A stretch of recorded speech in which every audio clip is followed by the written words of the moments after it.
The information provided in this video is not meant to replace therapy, treat, or diagnose a mental health condition. I'm sharing my perspective, which is based on empirical research, theory, and clinical experience. Welcome to Managing Panic Attacks and Anxiety. How do I manage my anxiety? Number one, educate yourself on anxiety. Number two, observe your anxiety to understand it better. Number three, find ways to relax your nervous system. And number four, engage in your life. Number five, know when to rest. And number six, the most important, don't avoid. Facts about anxiety. Anxiety is a natural part of the human condition. Anxiety becomes a problem when it interferes with daily functioning. Avoidance only makes anxiety worse. And here are some interesting facts about anxiety. Anxiety has a purpose. It helps the body prepare for danger. It is useful, it is necessary, so we don't want to get rid of all anxiety, even when it causes discomfort. Anxiety becomes a problem when it interferes with daily functioning. So if you are no longer able to go to school, work, drive, or socialize, do any of the things you normally are able to do because of anxiety, then that means it's definitely interfering with daily functioning. None of those things that I just mentioned, going to school, going to work, driving, socializing, none of those things are actually dangerous, though they may be very nerve wracking. But if your body is responding to these normal activities with an anxiety response, sending you into fight, flight, freeze, fawn, flight, freeze, fawn. I think I'm missing one. But anyway, if it's sending you into that automatic response, we have a problem. Another fact: avoiding anxiety provoking situations, people, activities that are actually not dangerous only makes your anxiety problems worse. Avoidance always leads to more avoidance, and then that leads to more anxiety. This is also when an anxiety disorder can lead actually to depression, because avoidance and avoidance and avoidance eventually leads you to isolation, and isolation can make you vulnerable to depression. If you're isolating due to avoidance of anxiety provoking situations, you're not increasing the chances of feeling less depressed because you're isolating. So, in a way, avoiding due to anxiety causes more mental health problems. So, observing your anxiety, you do this to better understand it. And a simple but effective exercise is to keep a log of your anxiety levels throughout the day. I like to have clients think of it as a behavioral experiment.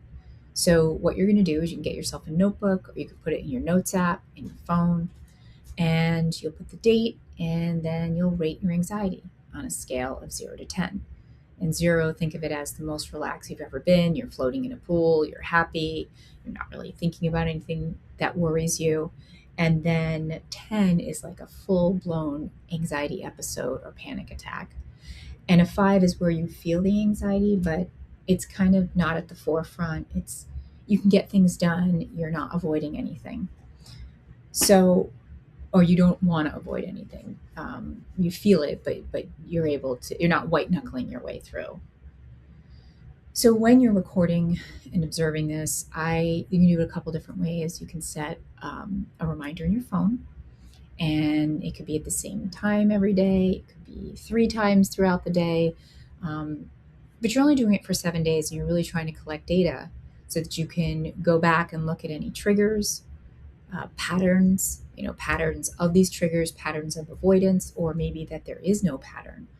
It's just some good data to have so that and if you're working with a therapist, you and your therapist can figure out, when is this happening and how is it happening and why is it happening. You can't really make adjustments or changes to anything until you really observe. So observing your anxiety is really important in order to actually understand what's going on and figure out what you need to adjust or change. Are you avoiding as much as you think? Or are you avoiding more? Are you more avoidant than you think. Those are the kinds of things that we want to find out. Calm your nervous system. These exercises that I have listed here stimulate the vagus nerve to activate the rest and digest mode of the nervous system, also called parasympathetic activation. So we have number one, deep breathing. And deep breathing is best done when you inhale through your nose and you exhale through your mouth. Even more relaxing is to do an extended or prolonged exhale. So that might look something like this. You inhale through your nose. And then when you exhale, you elongate it through your mouth.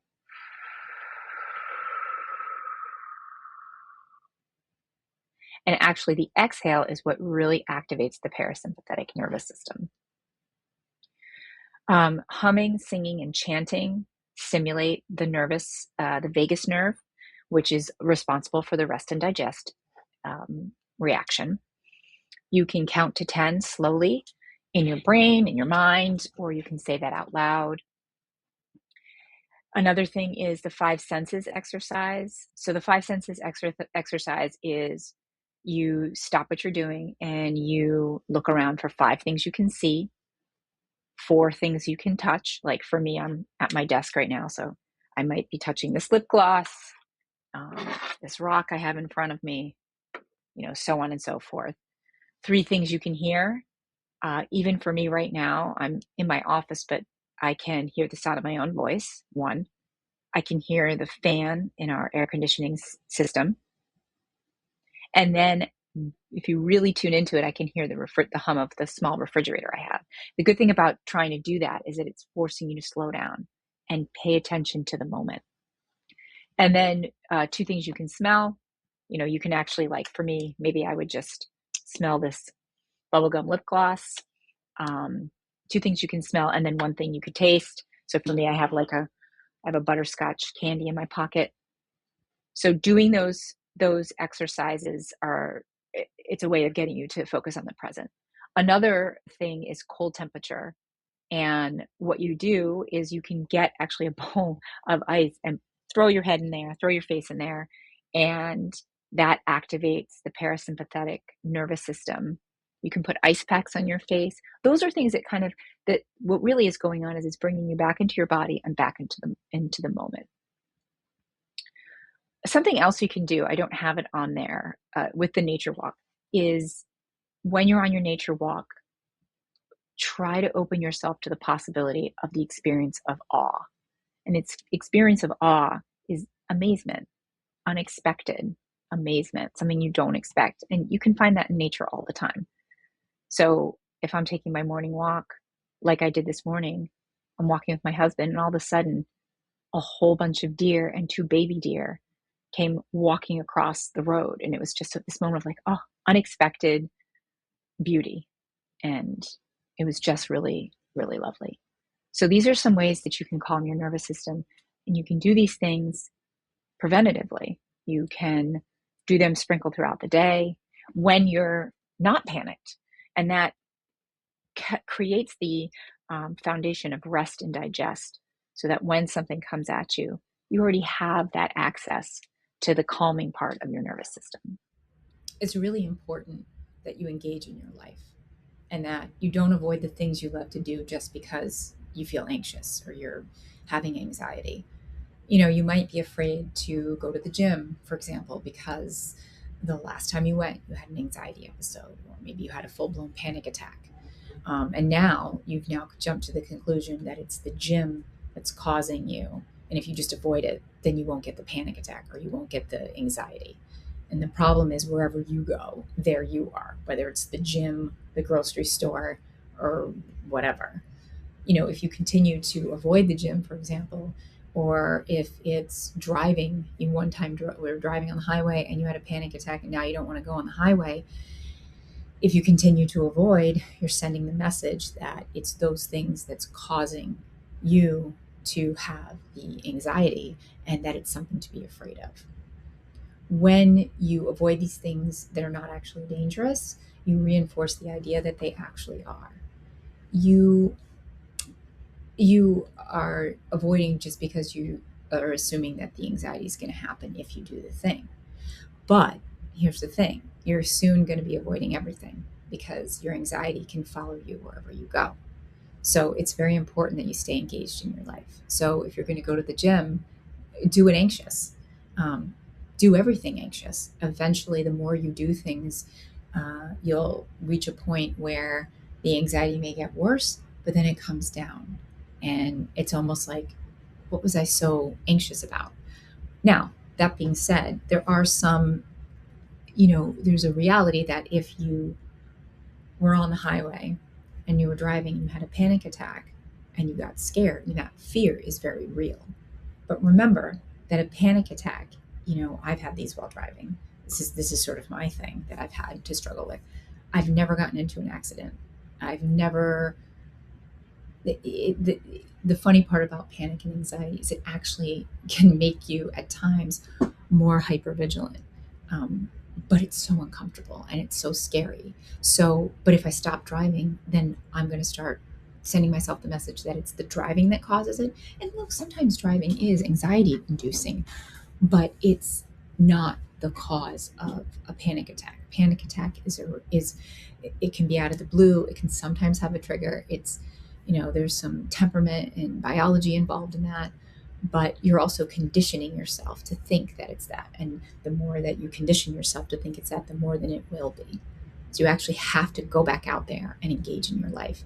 Also, if you don't engage in your life and you start avoiding things you actually like to do, you know what happens to your mood? It goes down.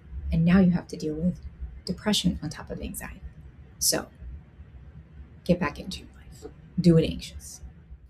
I know I just talked about engaging in your life and getting out there and doing things even if you feel anxious. Do it anxious.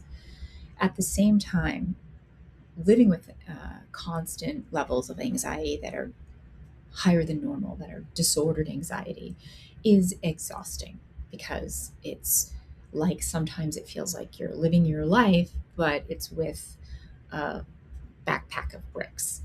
And hopefully, over time, as you calm your nervous system and you do some of the things that I've talked about in this presentation, hopefully that will change. But in general, it's exhausting. And so there is a place for resting, but resting does not mean avoidance. Living with disordered anxiety is exhausting, like I said, because you aren't just living your life and dealing with regular stress on its own. You're living and doing those things, going to school, socializing, all with that backpack of bricks that anxiety can feel like. So sometimes you do get really tired from pushing yourself and doing it anxious, living your life with anxiety. So you have to figure out, and this is very individual, you have to figure out, when am I burned out and when am I just trying to avoid? And burnout and the need for rest is getting in touch with that feeling. It's a feeling of exhaustion. For me, it manifests where all of a sudden, I'm not a napper. All of a sudden, all I want to do is close my eyes. All I want to do is just like rest. The urge to rest comes up, and we need to pay attention to that. If not only that, a person who lives with disordered anxiety, you have to be aware of overloading yourself. I think if you're a person with anxiety, you tend to overload yourself. You tend to be having a lot of things going on, running from thing to thing. You need to balance your life with rest. And that literally could be just taking a rest on the couch or in your bed, but it also could just be doing things that don't require a lot of energy or effort. Again, it's about balance, but rest is just as important as getting out there and living your life, because rest will allow you to recharge so you can get back out there and enjoy your life and manage your anxiety. At this point in this presentation, I think it's clear that the message is don't avoid, because disordered anxiety will increase with avoidance, and not avoiding is critical to getting better. Putting yourself back out into the space where the anxiety occurs is important, because again, if you avoid, you reinforce the idea that this is scary and it's too much and it's You reinforce the idea that a tiger is chasing you when nothing is actually chasing you.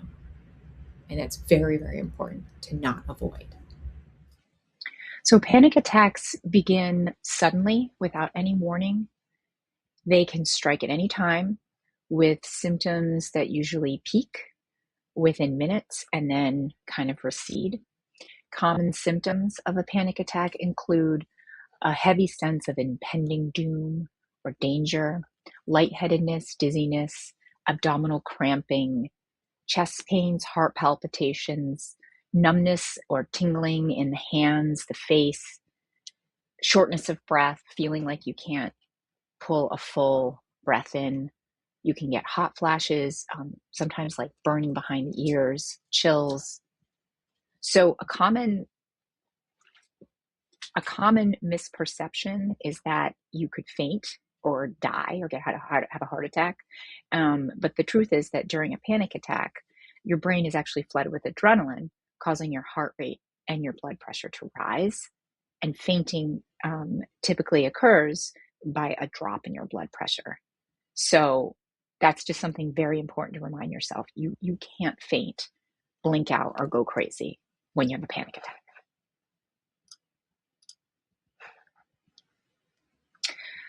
Managing your panic attacks, it's very important that you understand that panic attacks can't hurt you, and that, again, you can't die, you're not going to faint, and that what happens with panic attacks is it can evolve into panic disorder simply when you start to believe that the panic attack can actually hurt you. And so you spend a lot of time trying to avoid the panic attack, and that just makes the panic attack happen. That whole cycle is what causes you to develop panic disorder. The most important thing you can do when a panic attack strikes is to let it happen. And I know that sounds like the opposite of what your instincts are because you want to fight it. But the thing is, it's not dangerous. So therefore, fighting it isn't going to solve the problem. It's the same thing like with quicksand, right? So if you fall into quicksand and you start fighting, you sink. But if you kind of go like this, you rise to the top and you don't sink. So think of a panic attack that way. And something that I've told myself in the past about panic attacks, which I think is really useful, is that which you resist persists. That which you resist persists. So just kind of float with it. Even though that's scary, try it the next time you have a panic attack. The information provided in this video and the exercises suggested are not meant to replace psychotherapy. If you are experiencing a medical or mental health emergency, please visit your nearest emergency room or call 911.